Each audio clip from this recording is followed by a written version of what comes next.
I do not encourage nor condone any of the actions performed or products shown in this video. All of the videos are produced in a safe and controlled environment. Do not attempt to replicate any of the actions performed during this video. Hello beautiful people from the internet, it is Connie over here. Welcome back to another video. Now, as of late, I have been doing what I do best, which is worrying myself sick about the pressures of being in my 20s, because I have been feeling them. And I know I'm not the only one, and I want you to know that you are not the only one. So today, I'd like to talk a little bit about this topic over a cigarillo that is probably older than me at this point. I have no idea how long I've had this pack, but that is not a problem of mine at this current moment, is it? Well, it may soon become. Let's talk about this. Let's have a little chat. Now, I'd like to talk about some of the causes we might be feeling so much pressure in our 20s. And I want you to give yourself a little bit of credit, because you will soon understand that it's not a you problem, at least not only. It's a problem of the environment too.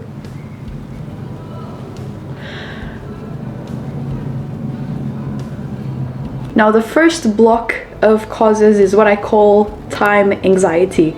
This has everything to do with feeling like you're constantly running out of time, you know?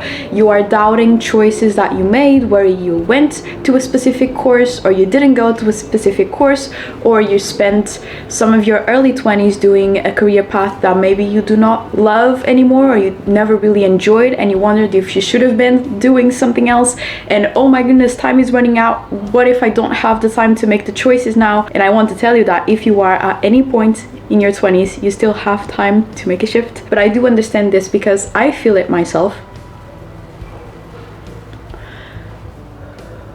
I feel like also when we are younger, we set ourselves a lot of very unreasonable expectations, like by 25 I will have a home of my own, I will be married, planning my first child, on a stable career path, and that is just unrealistic for most of us, and it is normal that we are not at this point just yet. But I think that sometimes facing where you thought you would be with where you are right now may be a little bit difficult. You know, you may feel, oh my goodness, if I haven't achieved this yet, then am I behind? Am I running out of time? Also, I feel like for me and other women, there's the thing with the biological clock, you know, feeling like you have to start thinking about these things because one day you will not be able to have children anymore, and you want to find a partner in time that you can nurture a relationship with and think if you want to have kids with them, and you feel like maybe you're too late in this and you needed more time. It's okay. We will be okay. But there's significant reasons related to time that make us worry. Also, I have my bottle of water here. I don't know why I turned Australian there. Another very big thing that happens, and I think that you notice the most in your 20s, is loneliness and isolation, disconnect, coming especially in this day and age from a prolonged usage of social media. There's less opportunities to connect in real life. More people are working remotely. People are working many hours. It is difficult to allocate the time to socialize. Sometimes you don't have the mental space to socialize, and so it starts feeling kind of lonely. It feels like you're one and then the others, you know. You feel like you don't really know where is the space to connect anymore with people. And I feel like your 20s are very romanticized for being such a social moment of your life, where you travel the world with your friends and you spend so much time with them, creating relationships, and university, you're supposed to make your friends for life and all of this. And if you don't see that that is happening, you may start feeling worried for yourself. You know, what if I cannot find my people ever? You have so many years ahead of you and so many opportunities to connect with people eventually, that I feel like this worry that we have, although it makes sense why we have it, because we are seeing other people in social media post about their friends and their brunches and their gatherings, and we are wondering, well, where are my people? Where is my group? But I feel like we do have the time, although sometimes it may not feel like it, and I know because I feel this too. I want to at least be hopeful and know that I will also find some more people along the journey of the rest of my life. Another point of worry for me is the economical and, you know, just structural shifts in society. I feel like, contrary to baby boomers, we don't really have the job security that there once was. Wages are very disproportionate to housing prices and rent prices. There's a housing crisis, as they say, and not just in Portugal, not just the US, but in so many places around the world, you know. I feel like there's this thing that we're facing where working does no longer guarantee independence.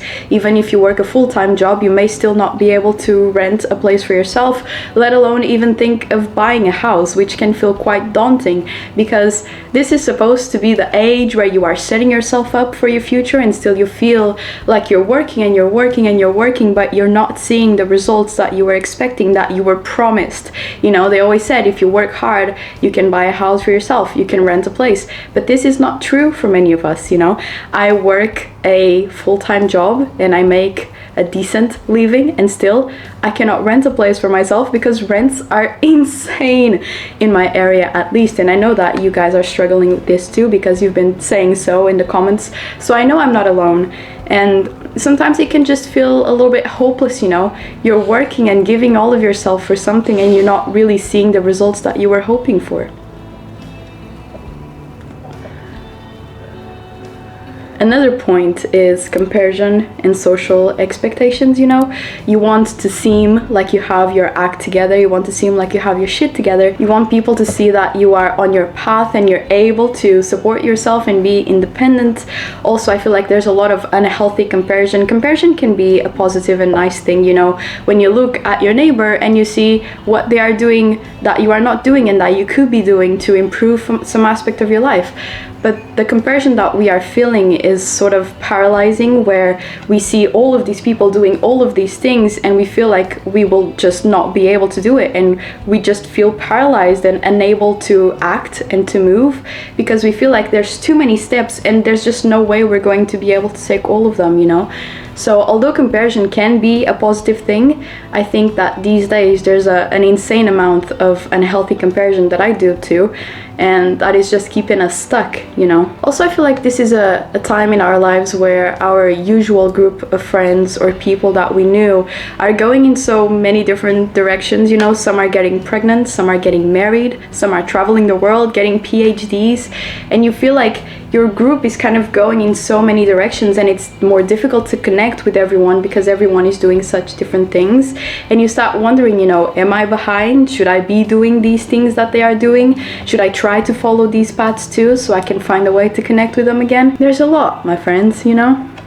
Also, there's just a lot of just global instability, you know. I do not want to go there, but the unstable political climate, you know, just the rising crisis in climate too, in the weather, as in like more heat waves, more floods, you know. We don't really know where all of this is going. Armed conflicts and so much tension between powers. There's so much unfairness that we are seeing. So many people losing their lives for no reason at all, making us feel totally out of control because we cannot help, but still we are aware of all of this. Things are changing at such a pace that long-term plans seem easily disrupted, you know. You feel like you may want to plan for the future, but you don't know what is going to happen tomorrow, if there's a new conflict that's going to start. Also, I have some additional points that I didn't know where, in which category to put, but we have AI rapidly growing and reshaping the job market. You know, you may start to feel like the skills that you spend so many years acquiring will be obsolete in the future, and you're worrying about that, and I am too. And this is a very normal thing for us to be feeling at the pace that things are changing. We truly just don't know what is going to happen tomorrow, next week, next month. There's an increased amount of burnout and mental health issues rising in people of all ages, but in our 20s for sure. There's a lack of a financial safety net, impossibility to save any money because we are wasting all of it in rent and groceries, which are getting so much more expensive by the day. There's an identity pressure, a rush to try and understand who we are so we can have a strong sense of self and tell others, you know, this is who I am, this is what I do, this is what I like. There's decision paralysis because we don't have a set path to follow, as in our granddad was a farmer, my dad was a farmer, so I will be a farmer. This is not the case. We have so many choices that we are afraid to choose the wrong one, which makes us not be able to choose any at all. I feel this when I go to the grocery store and I look at all of the yogurt options,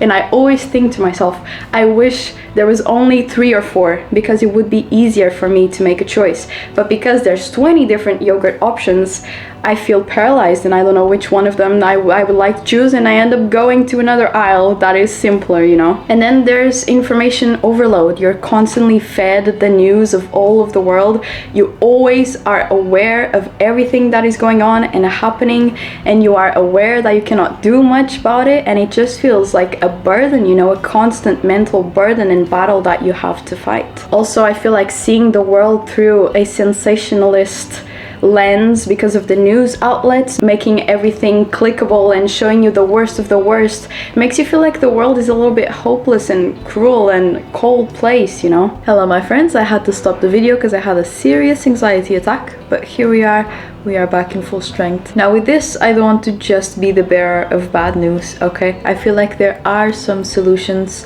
that could be done on a community level and some things that you can do yourself to help yourself feel a little bit better. So I feel like on a community level, some things that could be done and are already being done in my area, I see this happening, could be some places where people could hang out for free, you know, parks, libraries, community centers, just places where people could go without having to spend any money, like going to a cafe shop or a mall or something like that, you know, where connections could flourish, bloom in a certain way. Other things that I feel like are very beneficial are, for example, public events, free if possible, like free concerts, outdoor movie happenings, book fairs, things like this, you know, things that would motivate the population to get outside of the house and hang out with friends or just alone and meet someone new potentially. I feel like something that is also very beneficial and that I have done quite a lot is to talk to older people, you know,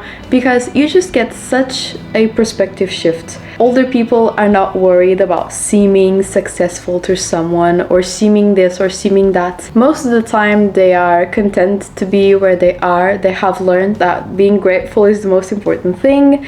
They will say things like, I have food on my table and a bed to sleep in. There's nothing I have to worry about. And you start looking at your own issues and things that you are feeling, and you start to understand that when you are much older, these are not really the things that are going to have a big impact as much as the opportunities you decided to take and the people you connected with, you know. These are often the things that they talk about the most and they remember the most, their stories, the people that have impacted their lives, you know. So try and talk to a couple of older people. They love to talk. Go to a park, find one of them, sit next to them on the bench. I promise they won't think it's strange. They will love it. They are looking for any opportunity to talk with someone, you know. Now, something that I have started doing recently to kind of help myself and build some confidence in my adulting capabilities is just to start learning some things that may be important, you know, like how does one invest? How do investments work, you know? Even at a superficial level, it's good to have some information than having none. So I started to learn a little bit about that. I started to learn about how the process of buying a house goes. What kinds of things do I need to know? What kinds of taxes are there related to buying a house? You know, how much should I have saved if I want a house of a certain price range, you know? I feel like the more little things you know, the more secure you will feel that you will be okay, you know? Another thing that I feel like it's very important is just to get to know yourself. You know, what are some patterns of thought or behavior that you have? Do you say mostly mean things to yourself? Do you have too much of an ego? Do you not allow anyone else to be in your life and give you opinion and give you advice? Do you close yourself off to the world? Do you maybe share too much with the world, you know, which maybe I'm a little bit guilty of? Habits you would like to form or lose, you know, you have to think about this to be able to realize it. What are your values? What are some things you believe in and why? This is important in case they are challenged, so you can set boundaries and say, no, these are the things that I believe in and I will not let you cross it unless I feel like there's something to learn. And you can always change, you know, and adapt and gather a new perspective, but it's good to see where you stand to know if there are some things that you will allow to change or that you won't. you know, just getting to know yourself little by little. It doesn't have to be done from today to tomorrow, and you will continuously be learning about yourself because you will continuously be changing, but just having a rough idea of where you stand, you know, I feel is important. Now, one of the things that I feel like is the most important is just shifting your mindset from the constant search for the next best thing, the career path that is the ideal one, the partner that is the most perfect. Just look at where you are right now and be grateful for what you have. This does not mean that you're just accepting where you are and you're not going to change anything about it, you know, but while the change is happening, be grateful every step of the way, you know, because if you do not learn how to be grateful, even with little, it doesn't matter how much you have, because you will never be content. You'll always be looking for the next better, brighter, shinier thing, you know. But if you can just sit down and look at some things that you already have, are already happening around you, and be grateful for them and be content, then any extra that comes from here, you'll be content with it too, you know. Now, I have here a list of things that you and me can be grateful for in case you feel like there is nothing. And there are thousands more, I promise.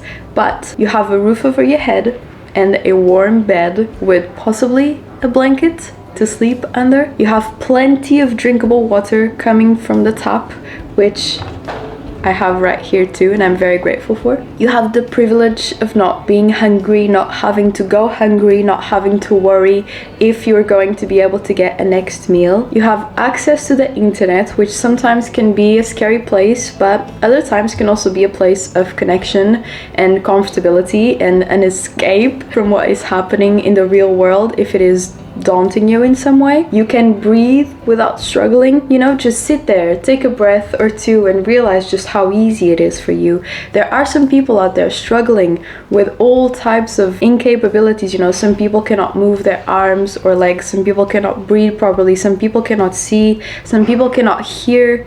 And yet, here you are, you can do most, if not all of these things. There's so much to be grateful for, my friend. And I know that you may be scared about the future, and I am too. But you know, there's Kierkegaard.